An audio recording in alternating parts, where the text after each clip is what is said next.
Hello everyone, myself Santosh Chaube. Today we shall discuss on a very trending topic, and the name of the topic is atrocities on minorities and who are responsible for all these things. आज की जो video है, इस video में हम लोग बात करेंगे कि अल्पसंख्यकों पर होने वाले अत्याचार कौन है इसके पीछे जिम्मेवार। प्रतिदिन हजारों की संख्या में दुनिया के किसी न किसी कोने पे जातियों के नाम पर, धर्म के नाम पे, नस्ल के नाम पे निरीह व्यक्तियों का कत्लेआम किया जा रहा है। कहीं म्यांमार में रोहिंग्या मुसलमानों का कत्ल हो रहा है, कहीं बांग्लादेश में हिंदुओं का कत्लेआम किया जा रहा है, कहीं पाकिस्तान में किसी हिंदू या शिया मुसलमान को धर्म के नाम पे उसे काट दिया जा रहा है, या फिर चीन में उइगुर मुसलमानों को निशाना बनाया जा रहा है, या फिर अमेरिका जैसे सभ्य कहे जाने वाले देश में लैटिन अमेरिकी या फिर रेड इंडियंस को उस निशाना बनाया जा रहा है, या अफ्रीका में अश्वेतों को रंग के आधार पर उनका गला काटा जा रहा है। My dear friends, my dear students, दुनिया किस ओर जा रही है? जिस सब दुनिया की हम बात कर रहे हैं, इस सब दुनिया में सब क्यों हो रहा है? आखिर अल्पसंख्यकों पर क्यों किए जा रहे हैं अत्याचार? लेकिन इन सारी बातों पर मैं डिस्कस करूंगा आपसे थोड़ी देर में। पहले मैं आपको अपनी छोटी सी कविता शेयर करना चाहता हूं इस टॉपिक पे जो मैंने लिखा हुआ है। सड़क पे बह रहा था धार खून का, प्रतिदिन कोई न कोई दुनिया के किसी न किसी कोने में धर्म के नाम पे लोगों का कत्लेआम किया जा रहा है, जातियों के नाम पे लोगों का कत्लेआम किया जा रहा है। तो बह रहा था सड़क पे धार खून का, और समझ न पाया है यह किस कौम का। मैंने अभी आपको बताया ना कि यह सिर्फ भारत में मुस्लिमों की समस्या नहीं है, यह सिर्फ बांग्लादेश और पाकिस्तान में हिंदुओं की समस्या नहीं है, यह पूरी दुनिया की समस्या है। तो बह रहा था सड़क पे धार खून का, पर समझ न पाया है यह किस कौम का। पर सोचा मैं दे दूं कोई नाम खून का, भले स्पष्ट न हो काम खून का, भले स्पष्ट न हो काम खून का। धार बता रहे थे यह खून होगा किसी मां के सहारों का। जब आप किसी एक व्यक्ति का कत्लेआम करते हो ना, चाहे किसी भी आधार पर कत्लेआम करो, जब वो व्यक्ति निर्दोष होता है तो आप उस व्यक्ति के साथ साथ उसकी जो मां है, उस मां के सहारों का भी कत्लेआम कर डालते हो। धार बता रहे थे यह खून होगा किसी मां के सहारों का, या यह खून होगा किसी बहन के श्रृंगारों का। फिर भी न दे सका कोई नाम खून का, क्योंकि स्पष्ट नहीं था मुकाम खून का, क्योंकि स्पष्ट नहीं था मुकाम खून का।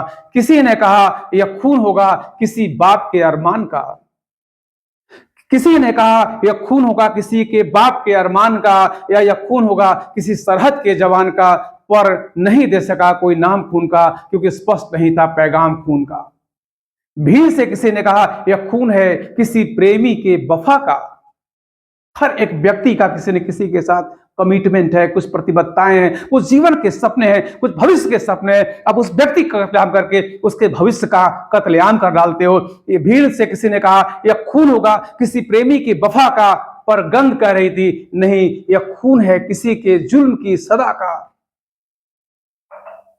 अब सोचा क्यों दूं मैं नाम इस खून का, क्योंकि कुछ भी नहीं है दाम खून का। जब धर्म के नाम पे, जाति के नाम पे, नस्ल के नाम पे जब किसी व्यक्ति का कत्लेआम कर दिया जाता है, उस व्यक्ति का जीवन जाया चला जाता है। माय डियर फ्रेंड्स, जीवन मरण इस मृत्यु लोक पे एक शाश्वत बात है। जो आया है उसको जाना ही है, मरना एक बहाना है। और यदि आप देश की रक्षा के लिए, यदि किसी बहन की रक्षा के लिए, यदि आप किसी मां के सहारों के लिए, किसी पिता के जीवन को आगे बढ़ाने के लिए, अपने किसी भाई के लिए अगर अपने प्राणों का बलिदान कर देते हो, तो इससे बड़ा बढ़कर आपके लिए मौत कुछ भी अच्छा नहीं हो सकता। लेकिन जब धर्म के नाम पे, जाति के नाम पे, किसी भी नस्ल के नाम पे आपका केवल और केवल इस आधार पर खून कर दिया जाता है कि आप अमुक जाति, धर्म या नस्ल के हो, तो आपका जीवन व्यर्थ हो जाता है, आपका जीवन जाया चला जाता है। और आप एक व्यक्ति की जब हत्या करते हो इस प्रकार से, तो आप एक माँ का, एक बहन का, एक बेटी का पता नहीं आप कितने रिश्तों का कत्लेआम कर डालते हो, और सबसे पहले आप एक देश के नागरिक का भी कत्लेआम कर डालते हो। My dear friends, my dear students, minorities या अल्पसंख्यक आखिर होते कौन हैं? मैं बताऊं आपको कि भारतीय संविधान की अगर बात करें तो अनुच्छेद 29 में, 30 में, अनुच्छेद 350 ए में, 350 बी में अल्पसंख्यकों के अधिकारों की रक्षा के लिए कुछ न कुछ प्रावधान किए गए हैं, लेकिन अल्पसंख्यक की परिभाषा नहीं दी गई। और मैं बताऊं आपको, ये बड़े ही दुख की बात है कि अगर हम बात करें, पूरी दुनिया की बात करें, तो पूरी दुनिया में कहीं भी अल्पसंख्यकों के बारे में सही सही कोई परिभाषा नहीं है। 1946 में संयुक्त राष्ट्र संघ की एक सब कमेटी थी जो माइनॉरिटी के ऊपर बनी हुई थी, कि माइनॉरिटीज राइट्स के ऊपर बनी हुई थी। उस कमेटी ने सिर्फ इतना कह दिया कि राजनीतिक, सामाजिक, आर्थिक जो वहां पे संसाधन है, उन संसाधनों पर, और यदि अनुपातिक रूप से किसी वर्ग विशेष का अधिकार नहीं है तो वह व्यक्ति अल्पसंख्यक माना जाना चाहिए। लेकिन this definition is confusing my dear friends. Oxford dictionary कहता है कि अगर कोई भी किसी भी राष्ट्र में रहने वाला व्यक्ति जिसकी कुल जनसंख्या में उसका प्रतिशत 50% से कम है और प्रभावशाली वर्ग नहीं है, तो उसको अल्पसंख्यक कहा जाना चाहिए। तो यहां पे बताना मैं चाहूंगा कि अगर हम लोग इसी परिभाषा पर विचार करें तो उसके आधार पर जिन लोगों को भारत में अल्पसंख्यक माना गया, उसे जो आपका नेशनल माइनॉरिटी कमीशन है, राष्ट्रीय अल्पसंख्यक आयोग है, जिसकी स्थापना 1992 में की गई, उसके माध्यम से भारत में पहले मुस्लिम, सिख, ईसाई, बौद्ध, जैनों को बौद्ध और पारसियों को माना गया कि अल्पसंख्यक है। 2014 में जैनों को भी इसमें जोड़ लिया गया। मैं यहाँ पर देखिए सब बातें नहीं करना चाहता, मैं सिर्फ आपसे बात करना चाहता हूँ कि जिन किसी को भी हम अल्पसंख्यक मान रहे हैं, क्या वो अल्पसंख्यक भारत में वास्तव में है क्या? हम पूरी दुनिया की बात नहीं कर रहे हैं, मैं अब सिर्फ यहाँ पर आपसे भारत के बारे में बात करना चाहता हूँ। देखिए, सबसे पहली बात मैं बता दूं कि केंद्र के आधार पे यदि हम अल्पसंख्यकों की बात करेंगे तो दीज आर नॉट माइनॉरिटीज, ये अल्पसंख्यक नहीं है। क्योंकि यदि आप बात करें जम्मू कश्मीर की तो वहां लगभग 65% जो है वो मुस्लिम है, लेकिन वहां पर उनको माइनॉरिटी स्टेटस मिला हुआ है। यदि आप अंडमान निकोबार द्वीप समूह की बात करें तो वहां पे उनकी संख्या 97% है, लेकिन वो माइनॉरिटी स्टेटस को एंजॉय कर रहे हैं। यदि आप बात करें अरुणाचल प्रदेश की, बात करें मेघालय की, बात करें मिजोरम की, बात करें नागालैंड की, तो वहां पे बात करें पंजाब की, तो वहां पे हिंदुओं की संख्या जो है यह बहुत कम है, और इसके बाद भी उन्हें माइनॉरिटी का स्टेटस नहीं मिला हुआ है। हम इस प्रकार से नीतियां बना करके क्या हम ऐसे अल्पसंख्यकों के अधिकारों की रक्षा कर पाएंगे क्या?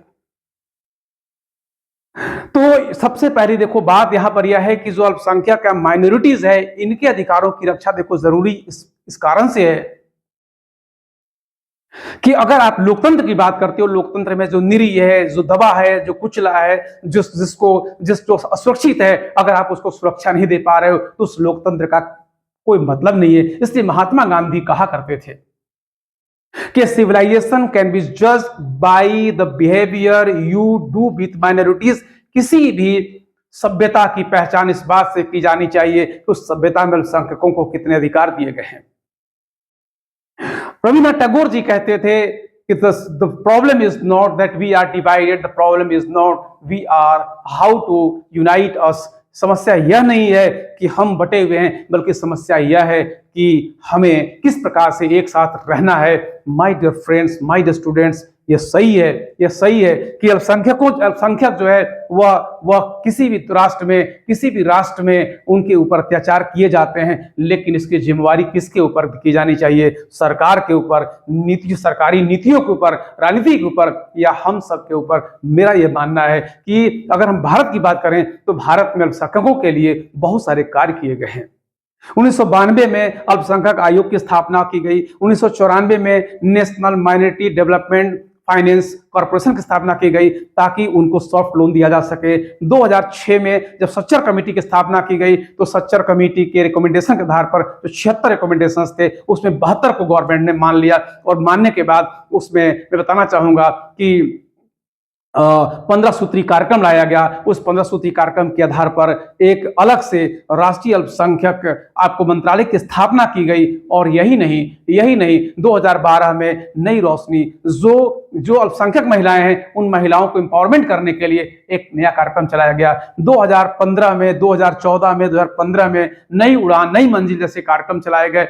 बहुत सारे कार्यक्रम चल रहे हैं, बहुत सारी बातें की जा रही हैं, उनके अधिकारों की रक्षा की जा रही है, लेकिन फिर भी उनके अधिकार की रक्षा क्यों नहीं हो पा रही है? तो मेरा ये मानना है कि इसके पीछे सबसे बड़ा कारण है कि बच्चा जैसे घर में जन्म लेता है, हम उसको सबसे पहले जो पाठ पढ़ाना शुरू करते हैं वो ये बताना शुरू करते हैं कि बेटा तुम्हारा नाम जो है ना या ये है, तुम्हारा धर्म ये है, तुम्हारी जाति ये है। हम उसको ये नहीं बताते कि हमारी जाति जो मानव जाति है, हम मानव जाति में पैदा हुए लोग हैं।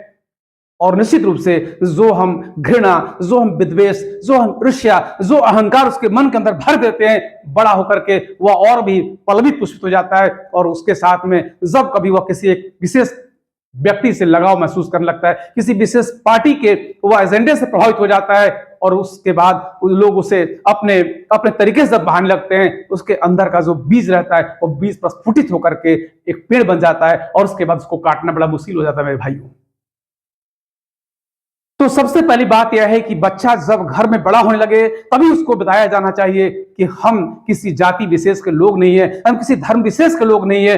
हम वास्तव में जो लोग हैं वह है मानव मात्र हैं। हमें मानव के हिसाब से सोचने की जरूरत है, और तभी जाकर के यह जो अल्पसंख्यकों पर किए जा रहे हमले हैं, चाहे बांग्लादेश में हमला हो रहा हो, चाहे पाकिस्तान में हो रहा हो, चाहे भारत में हो रहा हो, चाहे श्रीलंका में हो रहा हो, चाहे वो अफगानिस्तान में हो रहा हो, चाहे वह इराक में हो रहा हो, चाहे अमेरिका में हो रहा हो, चाहे यूरोप के देशों में हो रहा हो, कहीं भी दुनिया किसी भी कोने में जो भी इस प्रकार के हमले हो रहे हैं, उन हमलों से बचने का एक ही उपाय है कि पहले लोगों के मन को साफ किया जाए, पहले लोगों के दिमाग को सही किया जाए। जब तक हमारा दिमाग सही नहीं होगा, और वह काम हम सिर्फ से और सिर्फ बच्चे से कर सकते हैं, बड़े होने के बाद समझाना बुझाना बड़ा मुश्किल है। मैंने पिछला वीडियो बनाया था राहुल गांधी को पप्पू कहा जाना कितना हास्यास्पद है। मैं बताऊं आपको, कमेंट तो बहुत सारे विद्यार्थियों ने किया।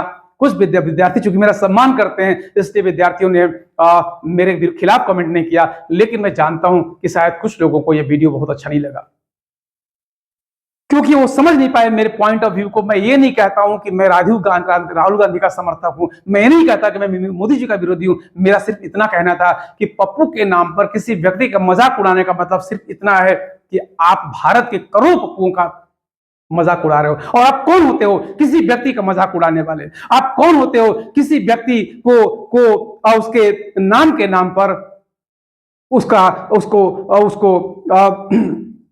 तार तार करने वाले? आपको सबसे पहली बात है कि सबसे पहले आप अपने आप को देखो, अपने आप को झांको। और जिस दिन आपको यह समझ में आ गया कि धर्म में कोई बुराई नहीं है, सारे धर्म एक हैं, सारी जातियों में कोई बुराई नहीं है, जाति तो कर्म के आधार पर बांटा गया, काम तो सब अच्छे होते हैं, चाहे वो कुम्हार का काम करने वाला व्यक्ति हो, चाहे चमड़े काम करने वाले व्यक्ति हो, चाहे वो पंडित हो, चाहे वो पूजा का काम करने वाला व्यक्ति हो, चाहे वो धर्म, चाहे वो रक्षा करने वाला व्यक्ति हो, चाहे राज करने वाला व्यक्ति हो, हर व्यक्ति अपना अपना काम कर रहा है। जब सब काम ही है तो कोई काम बड़ा छोटा कैसे हो सकता है? इसलिए मैं यही कहना चाहता हूं कि मानव मात्र को हमें आगे बढ़ाने की जरूरत है, मानवता को उसका प्रश्रय देने की जरूरत है। और जब कभी भी हम इस माइंडसेट के साथ आएंगे तभी हम अल्पसंख्यकों पर किए जाने वाले अत्याचारों को रोक पाएंगे।